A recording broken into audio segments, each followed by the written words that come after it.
The Knitted Nests.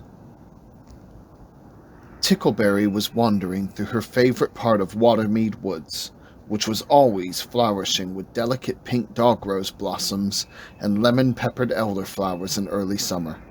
Suddenly, an unusual sound crept through a curtain of pine trees to her right, tickling and poking her ears like the quills on her own spined back. "That's odd," she whispered through her usual smile. "Never heard that sound before.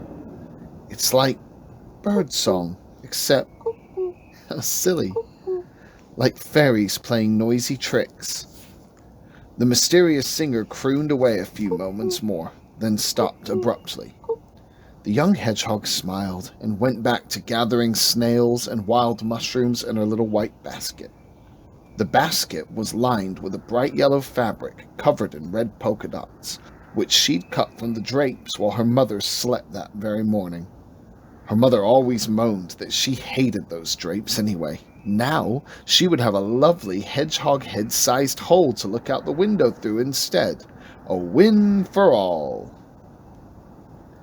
The little bird song sounded once more, only louder this time.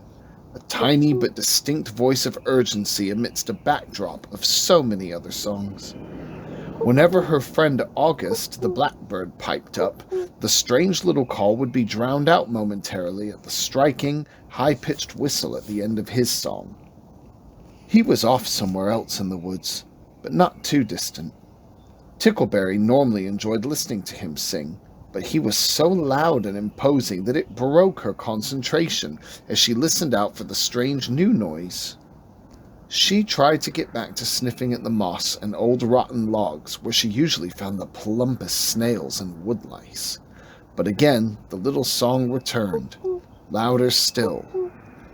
"Oh, all right," she said in a huff, as though she were being told off for not doing something. "What's all the to-do about, then? Let's have a looky-lookus." Tickleberry followed the sound, which as it happened took her alongside her favorite little stream. She loved the feeling of its spritzing mists splashing against her ankles as she strode along. The scent of its crisp, clear water as it rushed over slate and brushed against the bluebells was so relaxing. It made them jingle and ring out like little wind chimes. It wasn't long until she was lost in the melody of the woodland stream, the ringing of bluebells, and the peculiar little song from up in the trees. As she drew closer, the unknown singer began to sound more irritated and distressed, and she heard something else, a scratching, chattering chortle. She listened closer. Pie? She waited a moment, squinting through the pine needles. Then she heard it again. Pie was another of Tickleberry's bird friends, a magpie who was always having a scratch about something. But today she sounded exceptionally annoyed. The hedgehog emerged through the thick veil of pine into a small, sunlit clearing. It was nearly noon. She could tell by the sun in the middle of the sky above her and how hot it was getting. She always got cranky when it got too hot and preferred to be back in the shaded woods listening to the sweeter, more gentle bird songs and foraging for food. The noise was now too loud to bear. She had hardly gathered a single mushroom, no snails were to be found, and this racket wasn't making it any easier. She arrived at the tree where the noise seemed to be coming from, a large and lush sycamore. She placed her basket on the ground, put her hands on her hips, and scowled. There up in the branches of the sycamore tree was the agitated singer of the strange song, and the magpie, flapping their wings and pecking at each other in a fury. "What on earth's going on up there? You'll have the whole of Watermead coming to watch in a moment if you don't pack it in." The flapping and fluttering stopped, and out of the nest of twigs and moss popped the head of Pie, and the head of what looked like a pigeon, but with unusual stripes across its breast. The gone-out looks the both of them gave her sent prickles over the already prickly prickles across her prickled prickleback. Oh, Tickles, this thieving ragabout cuckoo bird is trying to steal my nest. That's what's going on, she screeched. The cuckoo turned to her with a gasp, and opening its mouth wide, raised its voice to as close to a roar as a small cuckoo bird might get. Your nest! I think you shall find, madam, that I discovered this nest first. The birds began to flap and peck at each other again, screeching and squawking even louder than before. Tickleberry crossed her arms in a huff as a plume of feathers landed at her feet. Taking a deep breath, she gathered her patience, then spoke again.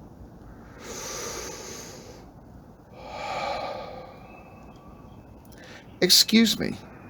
I think you'll both find that if you look at the nest you're in, that is the nest of August, the blackbird, and his wife Lottie. It's blatantly a blackbird's nest. Look at the grass, mud, and straw Lottie used to expertly build it, and you're both ruining it. Are either of you blackbirds? Pie and the cuckoo raised their heads over the walls of the nest again, looking sheepish. Yes? Well, no. I mean, yes. I'm normally black. I dyed my feathers for summer. Do you like my stripes? Asked the cuckoo.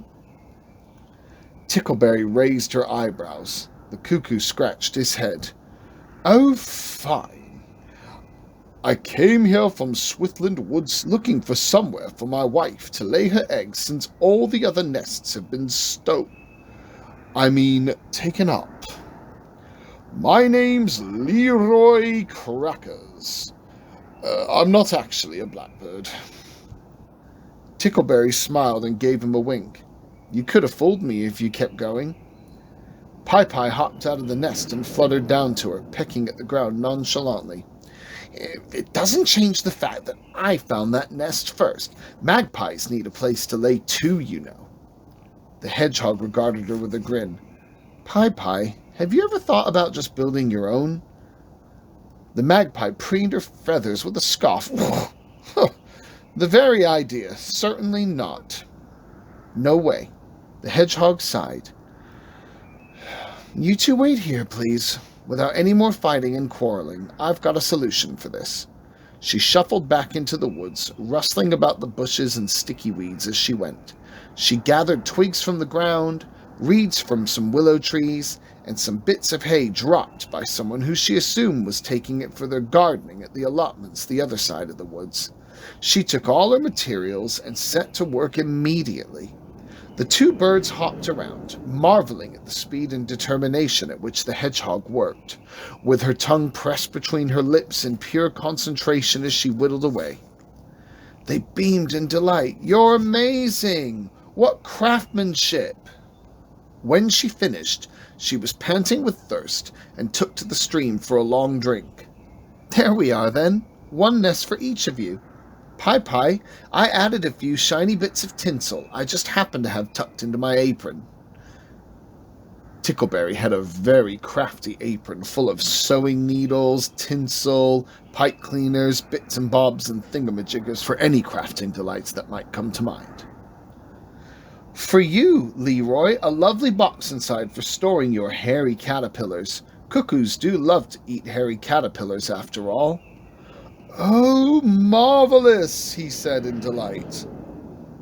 The two birds beamed, fawning over their new nests. Pie sneered over at Leroy Crackers with a look of triumphant disgust.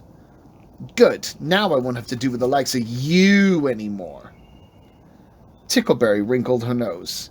That's not very kind, Pie, and not necessary now the problem's been solved. Leroy was just trying to find a home for his family.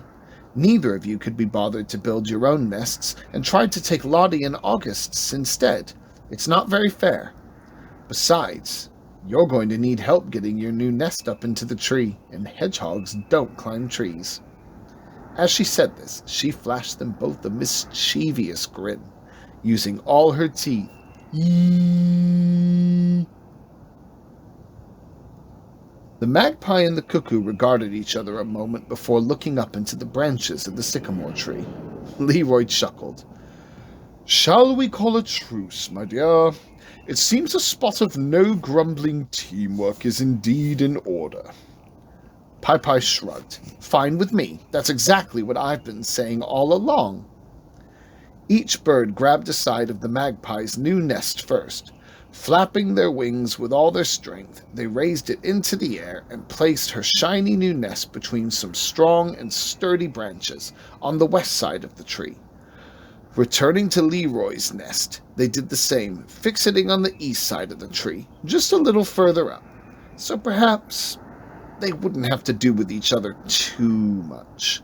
They hopped into their nests and ruffled around, cozying in nicely for a moment before returning to the woodland floor and to Tickleberry, who was sitting quietly on a log, knitting away.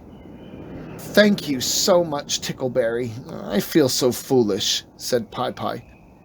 So do I, admitted Leroy. What impeccable work you've done. I'm ever so grateful.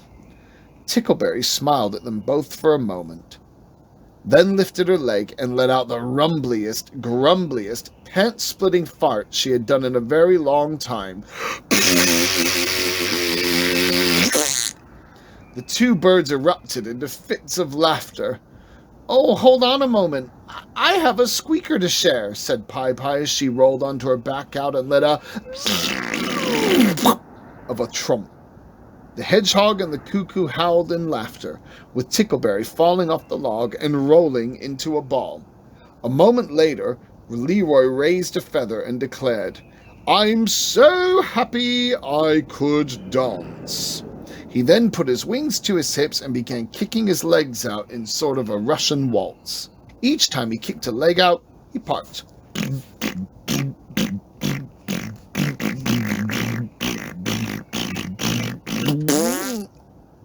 All the animals and birds that lived nearby gathered around, despairing at the fact that their new neighbors were very noisy and smelly. Tickleberry, Pai, and Leroy Crackers all sat together on the log that evening, munching on fresh snails and woodlice, farting into the woodland winds, and having a grand old cackle. Whenever the hedgehog walks through the forest now, she listens out for the call of her new friend the cuckoo, and the sounds of her rumbling bottoms echoing through the trees.